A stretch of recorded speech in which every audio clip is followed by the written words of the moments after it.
What up, y'all? This is Alex with Response, and I am here today for our first track breakdown. Basically, we're going to be doing Is This Power by the Field. It's a really cool track, and I just love the way it's arranged, and so I wanted to break it down so we could dissect and see exactly how it was made, and then that can inform us how we might use those tricks in our own arrangements and be better producers. If you haven't heard the track, there's a link in the description, so go check it out now, because this video is going to be way more helpful if you actually know the track we're doing. But it's really cool. Also, posting a link to Direct Relief. They're a charity that gets PPE out to people who need it, which is protective gear to help prevent the spread of coronavirus. So again, if you're able to donate to them, that'd be awesome. I have a new single out today. It's called Response by Alex Wilcox, which is me. Link for that is also in the description. So check it out. And yeah, before we dive in, I'm using Ableton, but you can use whatever DAW you like. And if you don't know what a DAW is, don't worry about it. All you need to know how to do is how to make MIDI clips and how to label things. And then you can follow along with me, and this will be helpful, hopefully. And here we go. All right, so first things first, what you're going to want to do is get the track Is This Power by the Field, and then you're going to drag it into your Ableton or whatever DAW you're using.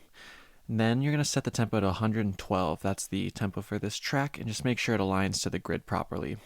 Now what we're going to do is just listen to the track, and we're going to dissect it. So we're going to hear every individual part that we can decipher, and then we're going to create tracks that visualize what's happening, and then we're going to just build up the track that way. If you're not sure what that means, then let's just go ahead and get started, and it should make sense. So we're going to start listening here.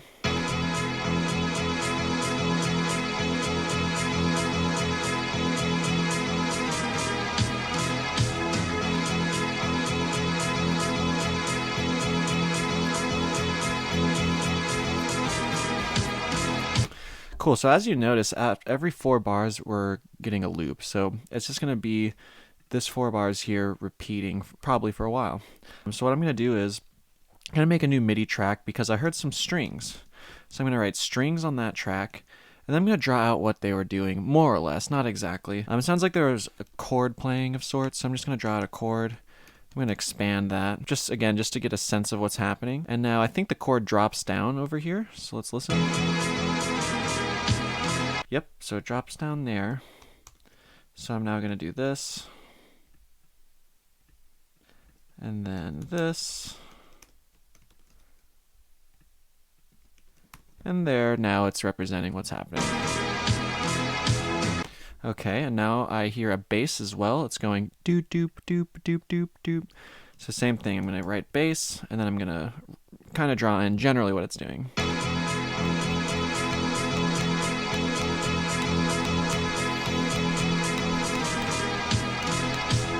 Something like that. All right, now I also hear some drums. So I hear a little hat.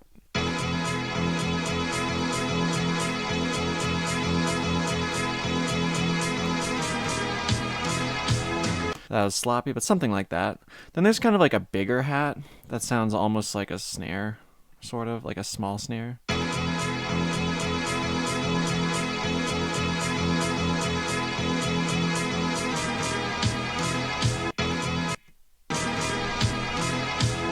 Cool. Then we also have a tom at the end.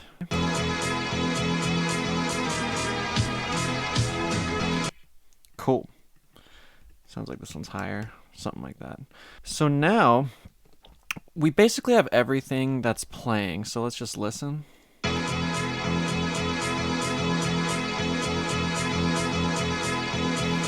Cool. I also think there's a little guitar thing in the background. I'll be honest, it's hard to pick it out right now, but later on in the track you'll really be able to hear it. I'm just going to write it now just to make sure you get it. Again, for this part, don't worry too much if you don't hear it, but just listen. There's kind of this like drony guitar sound. It almost sounds like it's going in the back. So I'm just going to type that in. Whoops.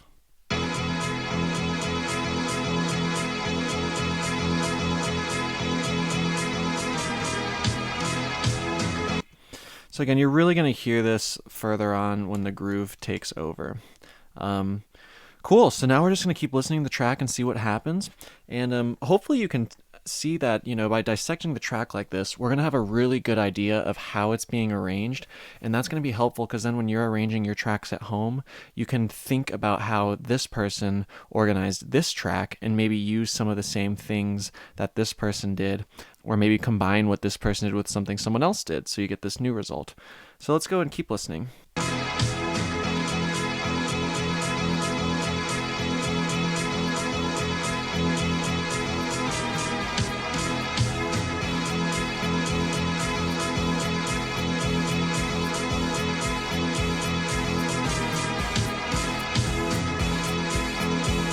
Cool. So I don't know if you could tell, but you're hearing a kick and an offbeat start to come in slowly. Like it's starting at a low volume and it's slowly starting to creep into the mix.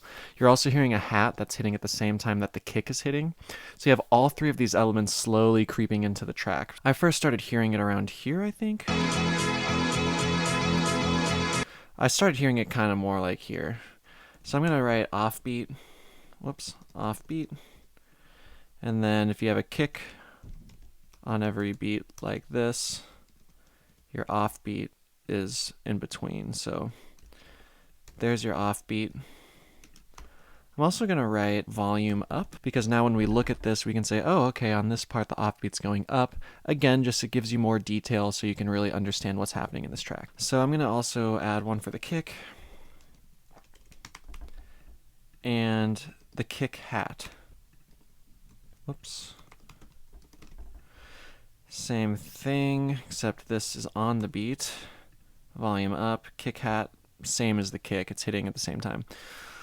And now I'm going to copy these over. And let's just keep listening to the track and see what's happening.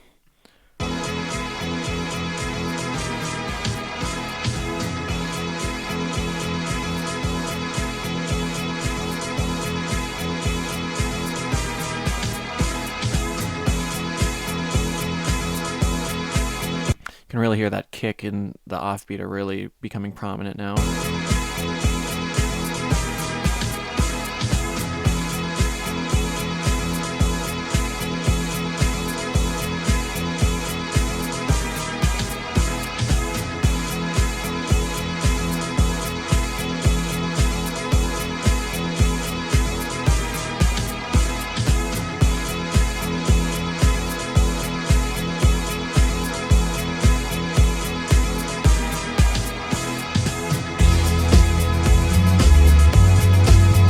Cool. So this is obviously a big moment right here. I want to take note of a few things. First off, I probably around here, the kick, I don't know if it's really increasing in volume anymore. So if you want, you can write steady, just so you know that, you only raise it for so long. And I want to take also note here that we have these drums that we've been copying it over. It's a loop, but if you want to get more specific, you can make as many changes as you want. For example, notice right before we go from this first section, which we're going to call the A section, into the B section, which is this new section, you're going to hear the drums, or at least the kick drum, drop out. So you could take it out just like that. And so now this is helpful because, and it just depends on the producer, but so many times before transitions, you'll hear people do drum fills, whether they're adding more drums or taking drums out. And if you're not doing drum fills already, it's really helpful. Or if you're not taking drums out before, go ahead and give it a try. And again, by dissecting tracks like this, you can see how other producers are doing interesting drum moves before transitions. And if you're not doing any, maybe that's working, but sometimes it's really cool to do it too. So again, that's what I'm saying. You can get as in-depth as you want on this. You can you can take note of every detail in the track if you want. I'm just doing it this way because there's a few things I just want to point out. So, all right. So also notice we're about to go into a new section here. So let's see what's different. A lot of times people get stuck. They're making a loop, but they don't know where to go with it.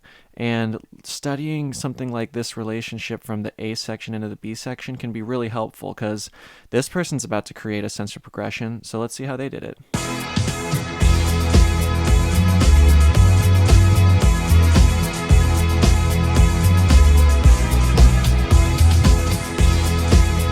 Cool. So you're getting a new loop, and at this point you can still hear the kick, the kick hat, and the offbeat playing. the bass line also changes. Like in this first part, it's mostly just this anticipatory, I don't know if that's a word, but anticipatory rhythm. And now you're going to get a whole new groove. So I'm going to map out what that groove looks like generally.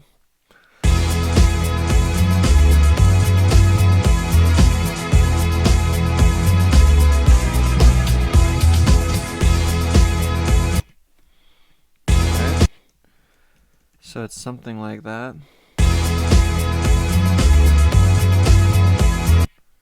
Something like that. Okay. So now you can see, hey, this person just changed the bass line. Maybe that plays a big role in changing a track.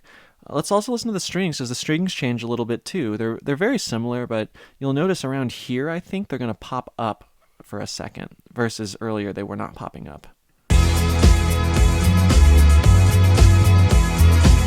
Yeah, right around there. So let's type that in.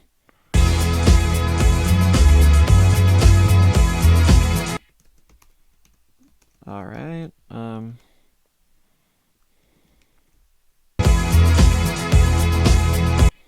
Cool. Then it's the same at the end here. Cool. So we can also have that guitar thing still going. Yeah, I don't know if you really hear these so much anymore, but the point that's really worth noting is, hey, we're now changing the bass line. The strings are changing. I also hear some 16th note hats. Listen for those. By 16th notes, I mean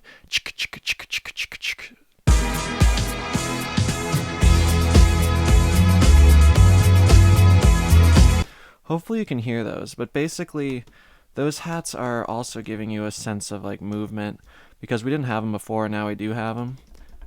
I know that was fast, but those are 16th notes. Just check out the grid. And yeah, so now we see an example of how someone went from an A section to a B section. You know, they changed up the bass line, they changed up the strings a little bit, they added some more movement with the addition of these hats.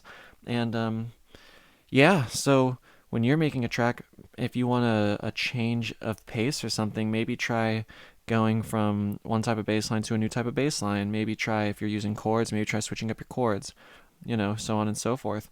Now, what you're going to want to do is go ahead and map this out for the rest of the track. Just do that to the best that you can, and I bet on the way to doing that you're going to learn some things. And once you do that, you can go ahead and meet me over here. So this is what my track looks like when I mapped it out.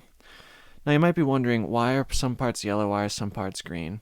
The reason why I do that is because in dance music and you know, so many types of music, you're basically playing with tension and release.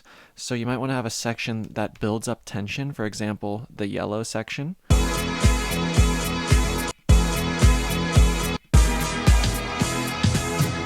And then you release into a great groove, which I like to make as green, because green means go.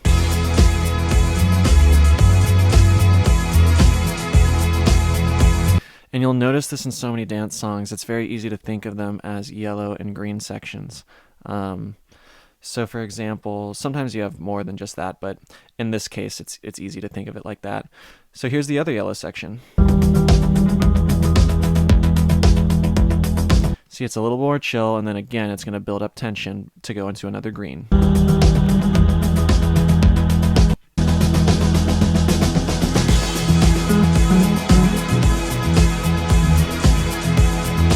Yeah, that's why I like to think of things as yellow and green, because I think it's just a nice way to visualize it, and it can be helpful. So let's say, for example, you're building your loop, you're not sure where to go with it. Maybe think about your loop. Is it like the full-on part of the song? Is it a nice breakdown? Let's just assume you're building like the full-on groove, and you're like, where do I go with this? Well, maybe try a new section where you drop off the kick, or you change up the bass line or something, because maybe you can now go into a cooling off section and then eventually return to the groove. So again, if you just have this idea of like, you know, yellow and green sections, hopefully that helps you when you're producing. I want to make another note. One reason why I chose this track was because from a construction/arrangement standpoint, I just thought it was really interesting, because, I mean, this section here is basically the same groove for about 3 minutes, and then this is a groove for 2 minutes, and at least for music I listen to, that's a really long time to just be playing almost the same thing. I mean, yeah, it's modulating as it goes, but it's basically just like one loop forever, and that's why I thought it was so cool, and that's why I wanted to dissect it, because I was just like, how are they doing that? And the reason why, at least the best reason I could come up with, is that you have these melodic elements, right? You have the strings going, you have the bass line going, and you have this phaser guitar thing, which again, it might even just be one note. Maybe it's not a chord, but let's just say it's a note for now. It's kind of playing in the background. If you listen for that guitar, that sound is slowly changing. It's like a filter is opening and closing on it slowly. So just because of how long it takes for this filter process, for this like phasing modulation process of the guitar, it just gives you something to listen to for a long time. Same with the bass. Some bass lines are very simple, where it might just be one note forever. On this one, the bass starts down low, it goes up high, it dips back low, it goes up high again, then it comes back low again. That's pretty cool, because this in and of itself is kind of an interesting story, if you will, to listen to. And it's a story that takes a bit of time. It takes about 8 seconds, it looks like, to listen to this. Meanwhile, the strings are also having a nice time by playing, then going up, then coming back down, then going down even lower, then coming back up. So basically you have 3 things that are all individual stories with a degree of complexity within them. And because of that, when you combine the 3 together, it just gives you something to listen to for a long period of time. And I think this is how you're able to listen to the track for so long, because your brain is literally just trying to decipher everything that's happening. And since there's so many things happening, you can listen to it many times in a row to kind of like get the gist of it, which I think is really cool. Conversely, I want to show you this track. All right, so this track is called Kill Bill Volume 4. It's super cool. It's by Mode Selector, and I like this track. But contrary to the Fields track, this track is super, super simple in certain regards, at least. And when you listen to it, you get an idea of everything that's happening pretty quickly. So I'm just going to play it real quick.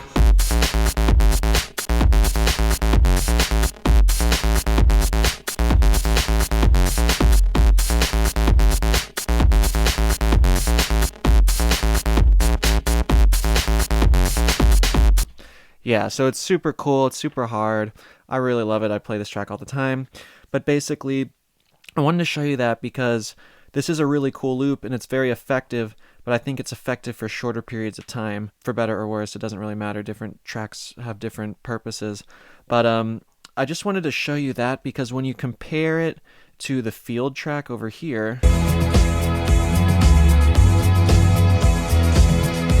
the Field track is just so expansive, it's so layered, and I just wanted to show you the Kill Bill track to really harp on this point that I think if you have many layers that are all kind of intricate, dancing together, if you will, that just gives you something that you can listen to for perhaps a really long period of time. So yeah, if you want to look, I guess there's another detail. I hope y'all picked up on the vocals that emerge during this second yellow section, because these vocals really are part of what makes the next groove important, because the next groove is basically the same as the first groove, except you have these vocals in and you have a different bass line. So you have groove 2 bass instead of groove 1 bass, which again, this is just another arrangement tip you might want to use. If you have a solid groove going and you want to create a second groove section, maybe just like change your bass line like this guy did and then maybe add one more element. That's just one move you can do, but now it's a move that you know that's available. So yeah, there you go. Thanks all so much for watching. Hopefully you found that helpful. I found it cool to break this down and just see what was going on here. I'm going to do Jaguar next week. It's a famous Detroit techno track. And if you have anything you want me to do, then write a comment below. And if something gets momentum or whatever, then we might do a breakdown on it. Again, if you have any extra money you can donate to Direct Relief, please do that. And then also please check out the new single by myself called Response, also in the description. With that being said, have a good day and see y'all next time.